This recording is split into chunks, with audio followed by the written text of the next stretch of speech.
Hey, everybody. Welcome back to another episode of the Daily Noose with Tim Lynch. I'm Tim Lynch. Today, I think we're going to have the best episode yet. We're going to talk about the 2020 election, the steal.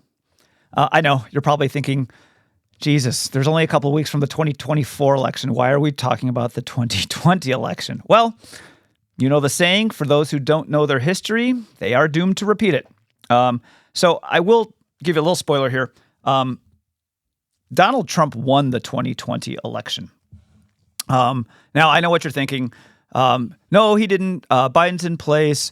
There was no widespread corruption. Widespread voter fraud. There was no evidence he won.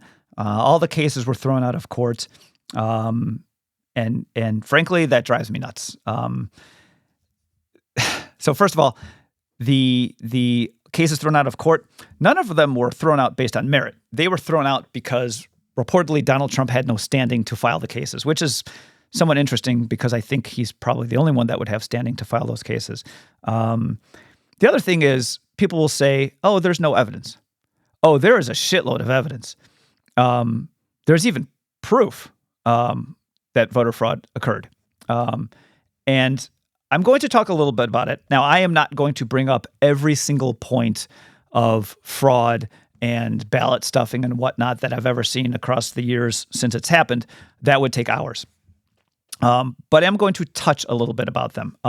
Again, believe it or not, I'm not going to show, I think, any videos today.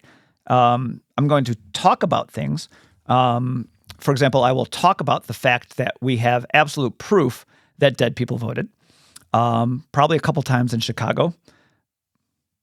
Hey, good hockey team. City, used to be good. Never good politically.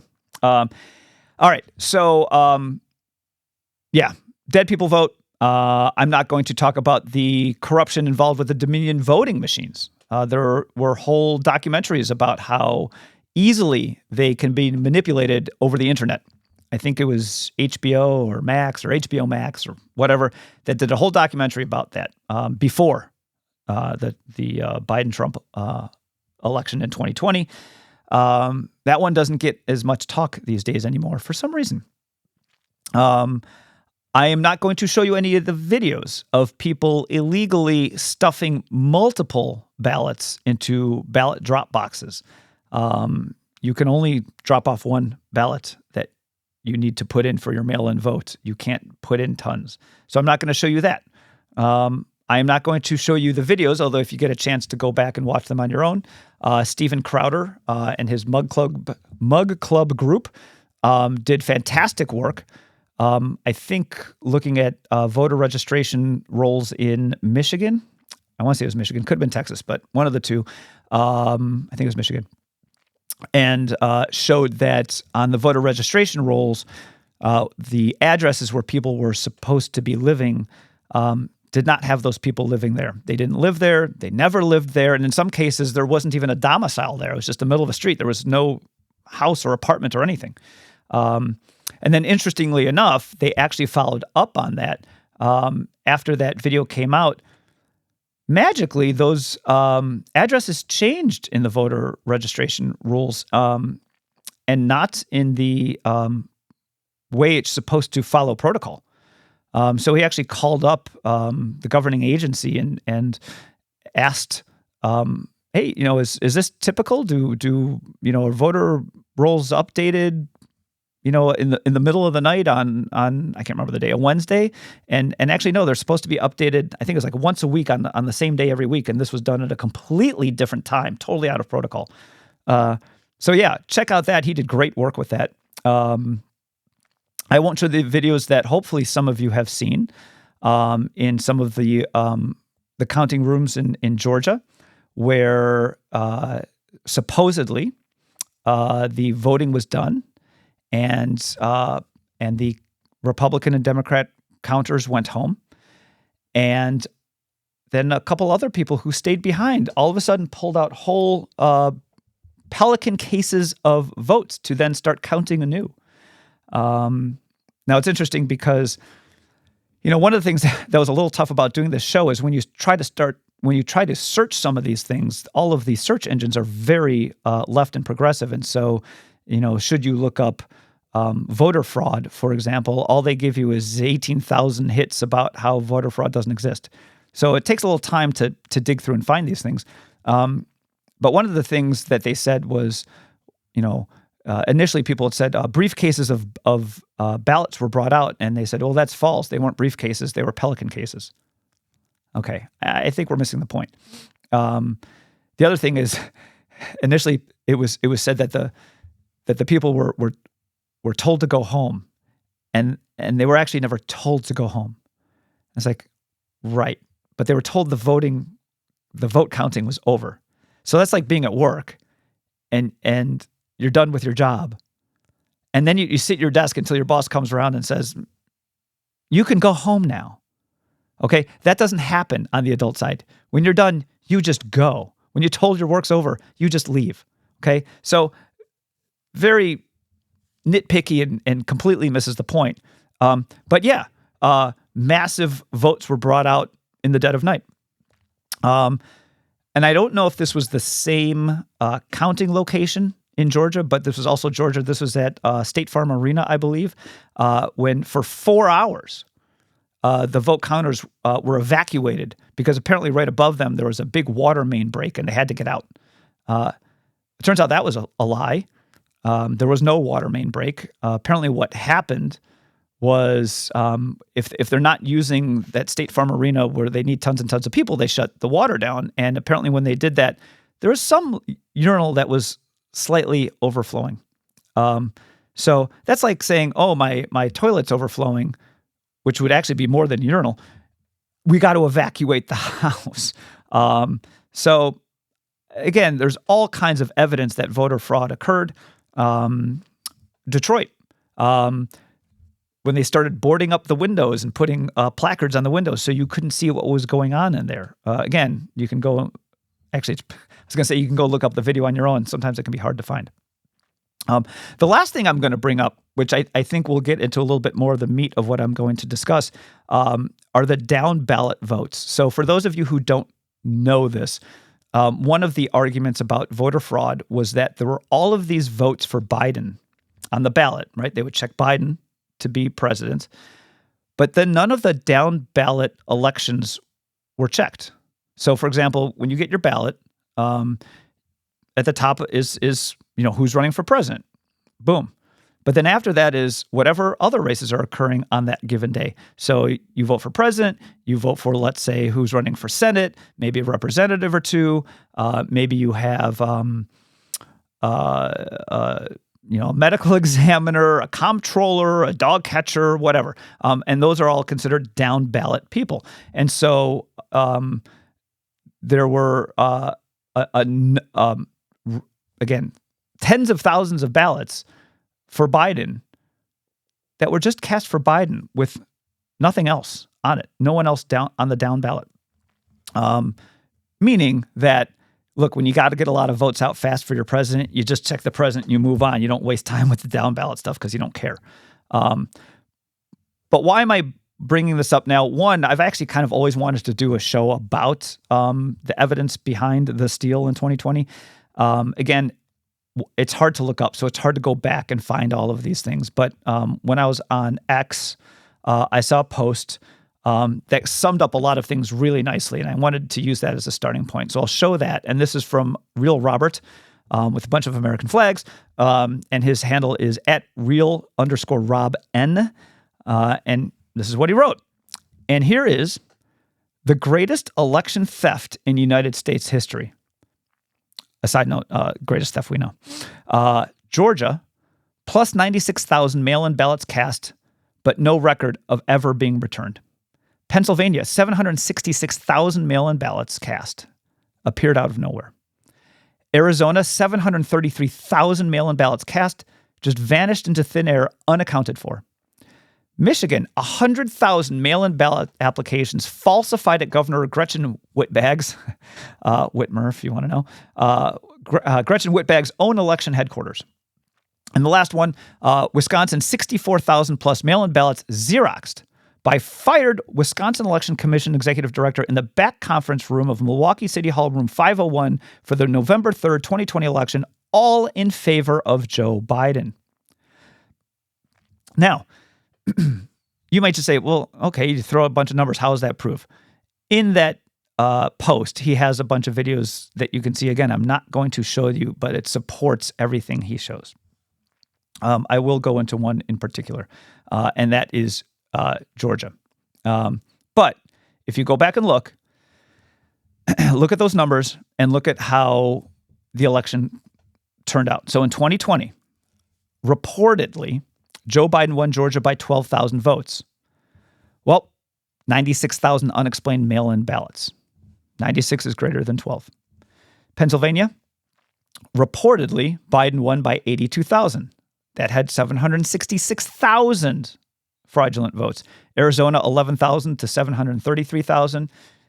Michigan, 154 to 100 in this. Now, you may say, oh, well, that's actually, 154 is actually more than 100. So even if that were all fraudulent, he still would have won. If you go to that video and look at that, the 100,000 actually is a very conservative estimate. And in the video, Giuliani was interviewing one of the voter workers there. I don't know exactly what her title was. And she was being deposed and explaining how they were illegally, as ordered, to backdate votes so that they looked that they were legal votes. And they kind of hemmed and hawed about how many a day they were. And the 100,000 number came up with, maybe 10,000 a day for 10 days, which would be 100,000. But if you look at the video, they actually talk about 14,000, 15,000, and I think maybe even more. So 100,000 is a very conservative estimate. But let's just take it at that. Let's leave it that way. So that Biden would have still won Michigan if that were the case. And the Wisconsin, reportedly Biden won by 21,000, and the Xeroxed ballots were 64,000. So there you go. So if you add them all up, the electoral college scores reported in 2020 was that Joe Biden got 306 and Donald Trump got 232. So Georgia has 16 electoral votes. If Trump did indeed win that, he would get those 16 and Biden would lose that 16. And so the score would then go to Biden 290 and Trump 248. Pennsylvania has 20. If Trump got that, the score would go down to 270 to 268. Now we're neck at neck. You can see where this is going. Arizona, 11 votes. All of a sudden, Biden's losing. Biden's lost right there. Wisconsin, 10 electoral votes. That would drop Biden to 249 and bring Trump up to 289. And again, certainly enough for Trump to win the election. If you don't believe me about the Michigan votes, that's all right. He already won. If you do believe it, that's 16 electoral votes. And that would give a final total of Joe Biden 233 and Trump 305. So there you go. Was the election stolen? Yeah, I do think it was. Is there, I'm going to be a little repetitive here. Is there proof voter fraud occurred? 100%. Is there evidence that enough voter fraud occurred to turn an election? Absolutely. There's plenty of evidence that it just went on. Now, I'm going to go a little further and talk about the Georgia one a little bit, because like I said, when you look up some of this stuff, the search engines are going to bring all of these left-leaning discussions, which is good. Well, it's good that I get to see what the other side is thinking. It's bad that the other side doesn't get to see what we're thinking. But one in particular that came across was very straightforward, and this is from the AP, very left-leaning. And the title of the article said, no evidence over 95,000 ballots in Georgia were only marked for Biden. No evidence over 95,000 ballots in Georgia were only marked for Biden. This was published November 13th in 2020. And I'm not going to read the whole article to you. I'm just going to read kind of important parts. But the idea, what they're trying to say is, we know that we have the numbers for Biden votes. We have the number for Trump votes.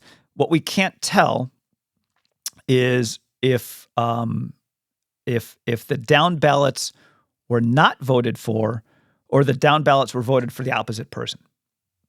And so I'll go into this a little bit. So, for example, Trump had 2.4 million votes. The GOP senator had 2.4 million votes, a little less. The difference was 818. So the difference between Trump had 818 less votes than the GOP senator had. Okay. And so that may be that 818 people didn't vote for the senator. That might be that 818 people actually chose, despite voting for Trump, voted for the Democratic senator, which would shock me. Or maybe something in between. We don't know, to be purely objective. Biden, 2.4 million votes, 2,414,000.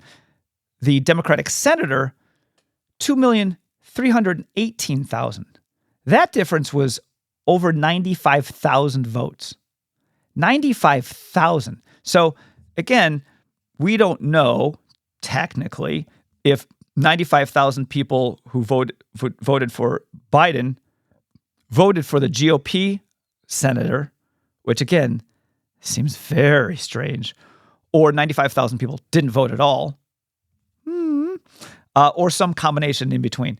And so that's why they say, well, we don't know for sure. And that's why they say there's no evidence over 95,000 ballots in Georgia were only marked for Biden. Actually, there's plenty of evidence. You might write no proof. Oh, but there's evidence. So they go on and they say, social media users took these figures further to suggest falsely that if a voter selected a Democrat for president but didn't mark a Democrat for Senate, then they left the rest of their ballot blank. Well, to suggest something is to give an opinion, a hypothesis, if you will, but it doesn't mean it's false. You may say we don't have proof, but it doesn't mean it's false. They get a little more uppity when Charles Bullock, apparently a professor of political science at the University of Georgia, says the figures don't lie, but liars figure. So again, nice funny turn of phrase, of course, but the figures don't lie, true. But you didn't assess that we're lying. You may not disagree with our take on it, but that doesn't mean we're lying. So yes, no way of knowing. Yes, Bullock is an asshole. Yes, statistically, what is likely, right? So what's the point of statistics? Statistics is basically to take an occurrence or a group of data and say, what's the odds that this is true versus what are the odds that this is due to chance? So for example, if I flip a quarter, there's a 50% chance it'll land on heads and a 50% chance it will land on tails.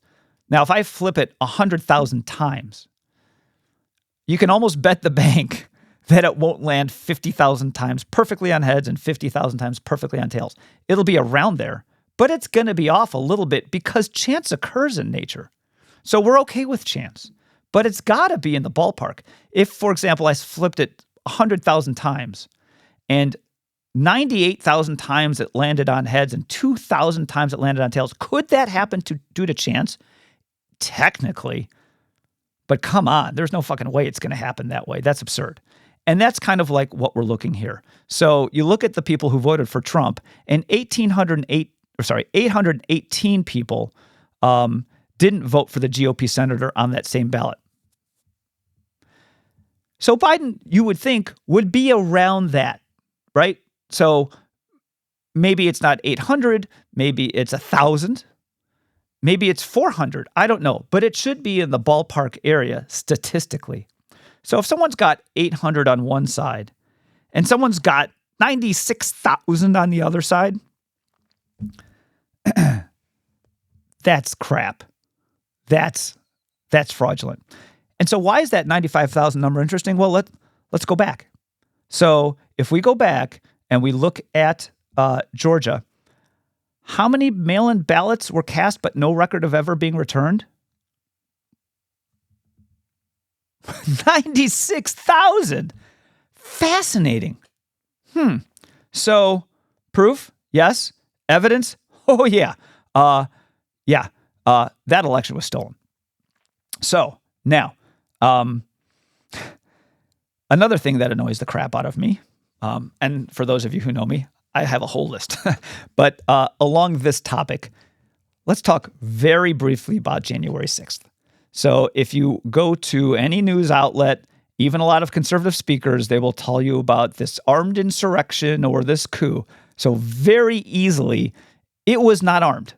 There was not a single person that was protesting that was armed. The only person that was shot was a protester from one of the Capitol Guards. So not armed, which is funny because if you think that the group that has the most amount of guns in this country, the conservatives, you think they're going to try to overthrow a government and not bring one gun? Come on. Jesus Christ. I mean, come on. Was it a protest that got way out of hand? Absolutely. Were they entrapped by FBI people? Absolutely. Were they let in by Capitol security to march through the Capitol and invited in? Absolutely. But it was not an armed insurrection. What was it? It was a protest. What were they protesting? They were protesting an insurrection. They were protesting a coup. It was just the coup that occurred on Election Day. And while you have a lot of these people who are still in jail today, some of them not because they've committed suicide, but a lot of these people who are in jail today protesting a coup, while the people who actually had the coup are still around running our country. All right. So why am I talking about all this now? Because they're doing it again. And I'm just, it's just, and by the way, at least in 2020, I'm pretty sure they hit it pretty well. Like, we can go back and look at all the stats and all the things that occurred in the videos and whatnot. But like, no one really talked about fixing the election. But now, and I'm going to show you a couple posts on X. This one's from Joseph Trimmer at Joseph Trimmer _ breaking, and I won't show you the video. Breaking, Texas Secretary of State directs poll workers to accept non-citizen driver's licenses as ID to vote. Why the hell would you do that? You have to be a citizen to vote in a federal election. And he's telling you, accept non-citizens' licenses as IDs to vote. That's illegal. That's an insurrection. That's someone who wants to overthrow the country. I mean, that's insane. But that's just the beginning. This is a Fulton judge. This is from the Gateway Pundit, at Gateway Pundit. And this talks about a Fulton judge. I'm pretty sure this is in Georgia. Georgia, by the way, has recognized so many errors that occurred in the last election that it put in a whole slew of new rules to really make sure that all of the legal votes are counted, none of the illegal votes are counted, and the left is doing everything they can to stop that. And in this post, it reads, Fulton judge strikes down 7 new election rules, including hand counting ballots after polls closed, mandatory video surveillance of drop boxes, claiming it is illegal, unconstitutional, and void. It's childish, it's churlish, and will not be tolerated. I'm sorry, hand counting of ballots is unconstitutional? How did we count them before we had the Dominion voting machines? How did we count them before we had electronics? Pretty sure we did it by hand. In fact, I think, if I remember correctly, there was a pretty famous election between Bush and Gore where they had to go back and hand count all the ballots because they had to see, were the chads pregnant? Were they hanging? What did the voter really want? There's a whole deal about hand counting ballots. It's not unconstitutional. Videoing is not unconstitutional. Drop boxes are in public places. You can video public places. That is not unconstitutional. Why do you do this? Because you're trying to hide things. You're trying to cover up because you're planning on cheating. I don't know which to go to next here. I think I'm going to go to the normalization of this. So this is a post from End Wokeness at End Wokeness. And they say, CBS is already normalizing fraud, right? Because it's one thing to do it. It's another to get you to take it. Election results could take days, and you should expect massive late-night ballot dumps which heavily favor one party. Quote, this is all perfectly normal. No, it is not perfectly normal. Election results don't take days. Back in the old time and days when we would count the ballots, we had our hands, and you knew who was getting elected the next day. I'm sorry, with all this technology and everything we have, it takes longer? That doesn't make any sense. And massive late-night ballot dumps? What does that sound like to you? I mean, that reeks of corruption. Hey, everything's good. It's pretty close. Looks like Trump's going to win. Oh, wait. 400 million new votes? Sounds good. Bring them in. Come on. That doesn't make sense. But perhaps the worst. And I think this is the worst. So this is a post from Ryan Fournier at Ryan A. Fournier. And he wrote, breaking, Superior Court Judge Rob McBurney just said that Georgia must certify vote counts even if they suspect fraud. I'm sorry, what the hell is the point of certifying? The point of certifying is to make sure that things are on the up and up, that it's all correct. It doesn't say we must rubber stamp. It says we must certify. That's like, could you imagine you're playing a football game and your team, your wide receiver caught a ball out of bounds, but the ref blew the call and called it a reception. What do? Well, crap, you get your guys on the line, you get them to snap the ball before the other team can throw the flag to protest, right? Because once you run the next play, if they haven't protested, they can never protest. It's the same thing. Once you certify an election, you can't go back. So he's basically telling you, if you think there's fraud, now a normal person would say, I think there's fraud, we can't certify this yet. But what he's telling you is, if you think there's fraud, you still must certify. That's insane. That's exactly what Ryan Fournier wrote. This is insane. That's insane. So they stole the election in 2020.